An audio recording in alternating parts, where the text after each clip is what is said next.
ये तो रामराज कहाँ चल रहा है, ये तो मूत्रकाल चल रहा है। पंडित जो मूत्र डोल रहे हैं लोगों पर, आदिवासियों पर मूत्र डोल रहे हैं, महिलाओं पर मूत्र डोल रहे हैं, उनके रेप हो रहे हैं, मार पिटाई हो रही है, छीना झपटी हो रही है, लॉ एंड ऑर्डर खत्म है।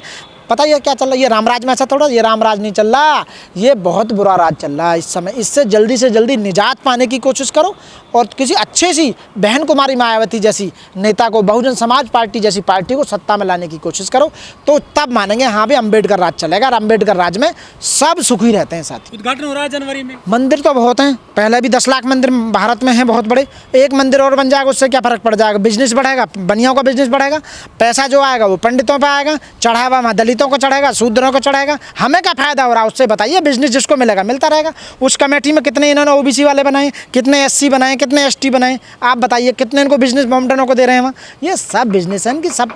आप देखिए आपके देश के साथ में छेड़खानी की गई है, आपके साथ लूट हो रही है, आपके अधिकारों को ख़त्म किया जा रहा है, जानबूझ के ख़त्म किया जा रहा है।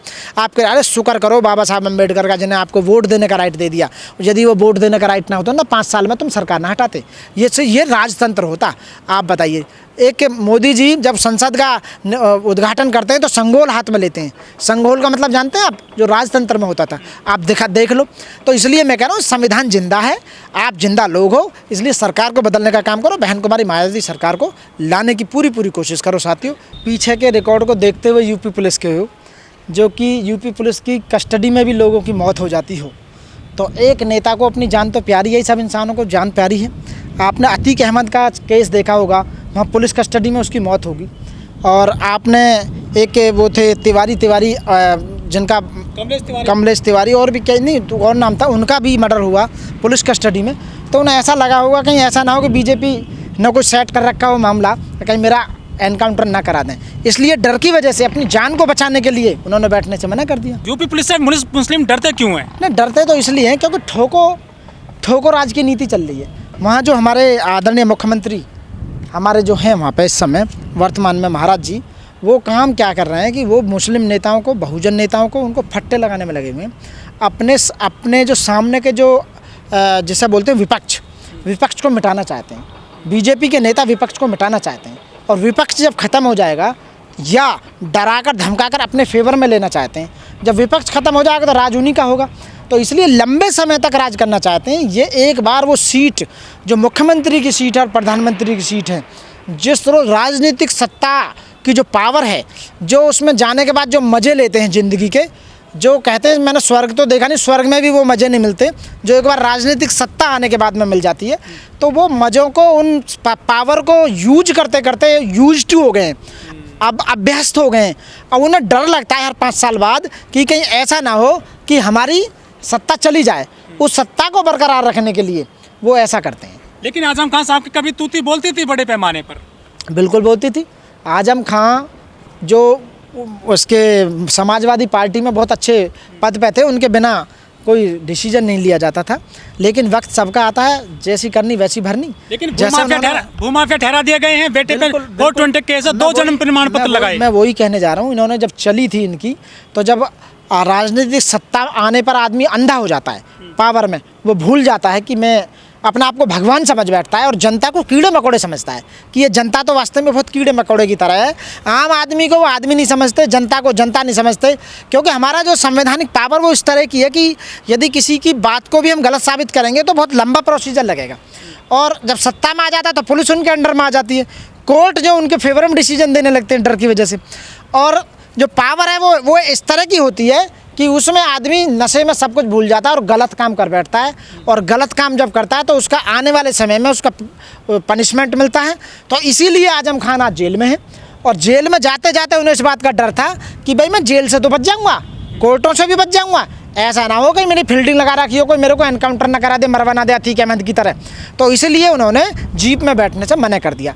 लेकिन जब ऊपर वाले ने या जो सिस्टम बना रखा है, दुश्मनी इतनी ज़्यादा पैदा कर ली है, तो कहीं ना कहीं लोगों ने सिस्टम बना रखा है और वो आपको पनिश करेंगे ही करेंगे, किसी न किसी माध्यम से आपको पनिशमेंट मिलेगा ही मिलेगा। भूमाफिया ठहरा दिया योगी सरकार ने? बिल्कुल, योगी सरकार ने तो लिस्ट निकाल रखी है, जो भूमाफिया हैं जिन पर ज़्यादा केस चल रहे हैं, लोगों को परेशान कर रहे हैं, ठोको नीति है, उन्हें तो एनकाउंटर में दबा कर ठोक रहे हैं। पुलिस नहीं ठोक रही, जो शूटर्स हैं उनके द्वारा ठोकाया जा रहा है। तो वहाँ इसीलिए शांति व्यवस्था बनाए रखने के लिए उन्होंने यही सिस्टम कर रखा है। लेकिन उन्होंने तो यूनिवर्सिटी भी बनाई थी पढ़ने के लिए, बच्चों के लिए शिक्षा दे रहे थे। भाई जो शिक्षा दे रखे थे, जो यूनिवर्सिटी बना रखी थी, उस समय उनका नाम बढ़ रहा था, यश बढ़ रहा था। उसी को कम करने के लिए जब भी कोई दूसरा नेता आता है तो अपनी अपनी छाप लगाता है। जो बहन जी के कारनामे थे, जो 5 साल में बहन जी ने 50 साल का काम 5 साल में जो काम किया अपने राज्य में, उस काम में भी बीजेपी वाले क्रेडिट ले रहे हैं कि ये काम हमने करा, ये काम हमने करा। मैं एक बात और कहना चाहूँगा, बहन जी ने दिल्ली के नियरेस्ट में दलित प्रेरणा स्थल बनाया। मैं कभी भी वहाँ जाता हूँ, रात में लाइट तक नहीं जलती है। इनकी मानसिकता देख लो, क्योंकि वहाँ बहुजनों का इतिहास है। उस इतिहास है, कहीं ऐसा ना हो लोग जागरूक हो जाए, तो वहाँ की लाइट भी काट रखी है इन्होंने। और जबकि बहन जी ने जो बनाए थे, जितने भी इस तरह के पार्क बनाए थे, उनसे इनकम हो रही है सरकार को, राज्य सरकार को। जो व्यक्ति वहाँ जाता है टिकट लेके अंदर एंट्री करता है। इनकी मानसिकता बता रहा हूँ। जितने भी नेता थे, इन नेताओं के द्वारा काम किए गए बहन जी के ज़माने में, ये अपने अपने क्रेडिट, पहले अखिलेश जी ने लिया, फिर उसके बाद बीजेपी क्रेडिट ले रही है। अब जो और नेता हैं तो ये विपक्ष को ख़त्म करना चाह रहे हैं, बीजेपी वाले दुश्मनों को ख़त्म करना चाह रहे हैं। ऐसा करना चाह रहे हैं कि हमारे सिवा कोई आगे नेता पैदा ही ना हो। इस तरह का माहौल बनाकर डर उनके अंदर बैठाना चाहते हैं। राम राज्य चल रहा है सर उत्तर प्रदेश में आजकल। रामराज चल रहा है। देखो, हमने रामराज तो देखा नहीं। भगवान राम की जो बात करते हैं ये, हो रही चारों तरफ। हाँ नहीं, वो तो हर साल होती हैं। ये बीजेपी के राज में नहीं हो रही, वो कांग्रेस के राज में भी होती थी। जब भी हम बचपन से देखते हैं ना, रामलीला आना, रावण बार बार जिंदा हो जाता है हर साल, सीता मैया को हर साल, ये इन्हें शर्म नहीं आती। इन जो रामलीला कर रहे हैं कि हर साल तुम सीता मैया की जो वहाँ से चोरी करवाते हो, सीता मैया का किडनैप करवाते हो रावण के द्वारा, और फिर युद्ध करवाते हो। क्या बार बार जो आने वाली जो नस्लें हैं वो कब भूल पाएंगे कि माता सीता को हरण हो गया था, माता सीता को रावण चुरा के ले गया था? अरे उसको निकाल दो पार्ट को उसमें से। कम आने वाली जो संतान है वो तो कम से कम सीता माता का सही तरह से आदर सत्कार करेंगे कि हाँ भाई सीता माता को नहीं, कम से कम रावण को बार बार तुम जिंदा कर देते हो। इतने साल से रावण हर बार जिंदा खड़ा हो जाता है, भाई मारने का नाम ही ले रहे। ये खामों का बिजनेस फैला रखा है इन्होंने, कुछ नहीं है बिजनेस के सिवा। वहाँ देखा आपने कितने लूट मचा रखी है। एक पानी की बोतल जो 15 रुपए की, वो 30 रुपए की मिलती है। वहाँ हर 100 रुपए की, जो 50 रुपए की चीज़ है 100 रुपए की मिलती है।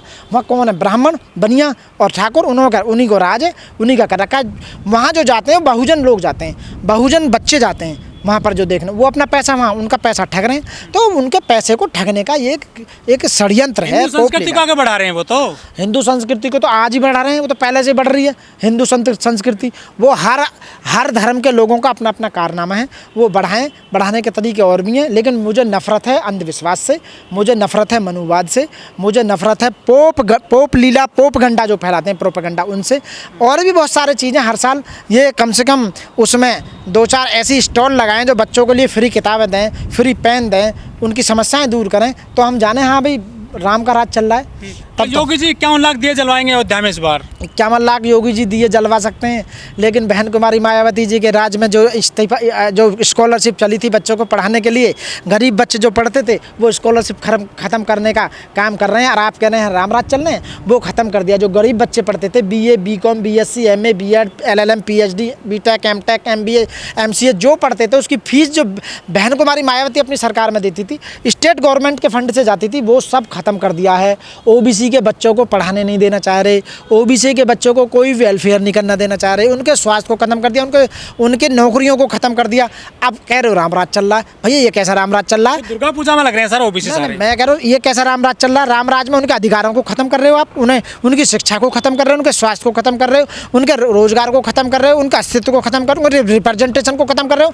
क्या ऐसा रामराज चल रहा है बताइए आप? ये रामराज में तो हर आदमी सुखी रहता था, हर आदमी के चेहरे पर खुशी होती थी, सबको रोजगार मिलता था रामराज में।